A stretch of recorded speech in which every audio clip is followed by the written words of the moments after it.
How to convince people who are smarter than you. So, want to surround yourself with people smarter than you?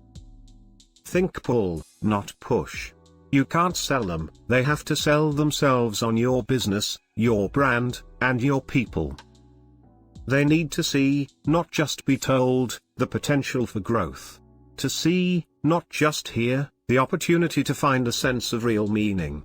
To feel they will love what they do, and enjoy who they do it with. For Pike, it was all about the challenge and knowing that she would have not just the responsibility, but the authority to meet that challenge.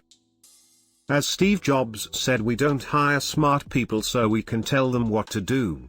We hire smart people so they can tell us what to do. And really, that's the bottom line. To surround yourself with smarter people, you'll need to convince them that you not only appreciate their skills, experience, and talent, but that you will turn them loose to express their skills, experience, and talent. That means doing what smart marketers do, thinking not about how your business will benefit from a hire, but about how the person you hire will benefit from becoming a part of your business. Go short on describing the role and responsibilities and then go long on tasks and authorities. Great employees care much less about a job title than they do about job duties or what they get to accomplish and which decisions they get to make. The latitude and freedom they have to imagine and implement change.